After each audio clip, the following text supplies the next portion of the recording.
Hello students, हम आज की इस वीडियो में भारत के विभाजन के कारण को देखेंगे। लेकिन आगे बढ़ने से पहले कुछ बेसिक बातों को जान लेते हैं।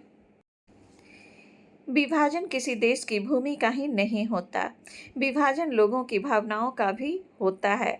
विभाजन का दर्द वही अच्छी तरह से जान सकते हैं जिन्होंने प्रत्यक्ष रूप से इसको सहा है।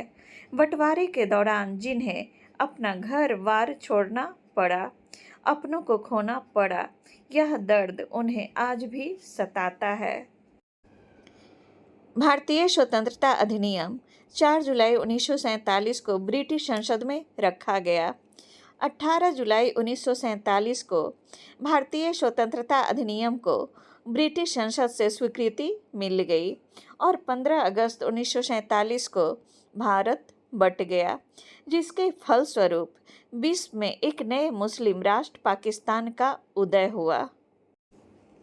यह विभाजन भारत पाकिस्तान दोनों देशों के लिए एक ऐतिहासिक मोड़ था, क्योंकि अब तक दोनों का इतिहास एक था, परंतु अब दोनों अलग अलग धाराओं में बहने लगे। पहली बार दोनों देशों के लोगों की अदला बदली हुई थी। भारत से अधिकतर मुसलमान पाकिस्तान और पाकिस्तान में बसे हिंदू तथा सिख भारत में आ गए। स्वतंत्रता के पश्चात भारत धर्मनिरपेक्षता की नीति अपनाता है, जबकि पाकिस्तान एक इस्लामी देश बन गया। अब हम लोग भारत विभाजन के कारण को देख लेते हैं, जिसमें से फर्स्ट है फूट डालो शासन करो की नीति। 1857 ईस्वी के विद्रोह के पश्चात अंग्रेजों ने भारत में फूट डालो और राज करो की नीति को अपनाया। उन्होंने भारत के विभिन्न वर्गों को एक दूसरे से खूब लड़ाया। उन्होंने हिंदू मुसलमानों के बीच घृणा पैदा करने के लिए एक दूसरे के विरुद्ध भड़काया। भारत विभाजन का अगला प्रमुख कारण है सांप्रदायिक दंगे। पाकिस्तान की मांग मनवाने के लिए मुस्लिम लीग ने सीधी कार्रवाई आरंभ कर दी, जिससे पूरे देश में सांप्रदायिक दंगे होने लगे। इन दंगों को केवल भारत विभाजन द्वारा ही रोका जा सकता था। नेक्स्ट है अंतरिम सरकार की असफलता। 1946 ईस्वी में बनी अंतरिम सरकार में कांग्रेस और मुस्लिम लीग को साथ साथ कार्य करने का अवसर मिला, परंतु मुस्लिम लीग कांग्रेस के प्रत्येक कार्य में विघ्न डालता था। परिणाम स्वरूप अंतरिम सरकार असफल रही। इससे यह स्पष्ट हो गया कि हिंदू और मुसलमान एक होकर शासन नहीं चला सकते। नेक्स्ट है इंग्लैंड द्वारा भारत छोड़ने की घोषणा। 20 फरवरी 1947 को ब्रिटिश पीएम एटली ने यह घोषणा की कि जून 1948 तक भारत छोड़ देंगे, परंतु वे यहाँ से तभी जाएंगे जब मुस्लिम लीग और कांग्रेस के बीच समझौता हो जाएगा। परंतु मुस्लिम लीग पाकिस्तान लिए बिना कोई समझौता करने को तैयार न थे।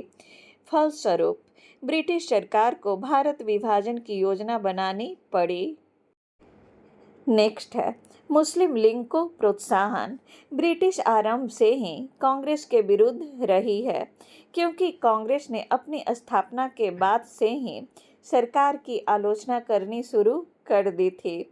इसलिए सरकार ने मुस्लिम लीग को प्रोत्साहन देने के लिए 1909 के अधिनियम में मुसलमानों को सांप्रदायिक प्रतिनिधित्व प्रदान किया और मुसलमानों को कांग्रेस के विरुद्ध भड़काती रही। नेक्स्ट है जिन्ना की जिद या हठधर्मी। मोहम्मद अली जिन्ना प्रारंभ से ही द्वि राष्ट्र सिद्धांत के समर्थक थे। अपने जिद के कारण जिन्ना ने निरंतर गतिरोध बनाए रखा और समस्या के समाधान के लिए जो योजनाएं बनाई जाती थी उसे अस्वीकार कर दिया। नेक्स्ट है भारत को शक्तिशाली बनाने की इच्छा। कांग्रेसी नेता इस बात का अनुभव कर रहे थे कि विभाजन के बाद भारत बिना किसी बाधा के बहुमुखी उन्नति कर सकेगा, अन्यथा सदैव गृह युद्ध में ही फंसा रहेगा। नेक्स्ट है विभिन्न राजनीतिक, सामाजिक और धार्मिक कारकों का परिणाम। भारत का विभाजन विभिन्न राजनीतिक, सामाजिक और धार्मिक कारकों का परिणाम था। भारत को स्वतंत्रता देने का ब्रिटिश सरकार का निर्णय बढ़ते राष्ट्रवादी आंदोलन और भारतीय लोगों की स्वशासन की इच्छा से प्रभावित था। इसी के साथ मेरा आज का वीडियो समाप्त होता है। हम लोग फिर मिलेंगे नए वीडियो में, तब तक के लिए नमस्कार।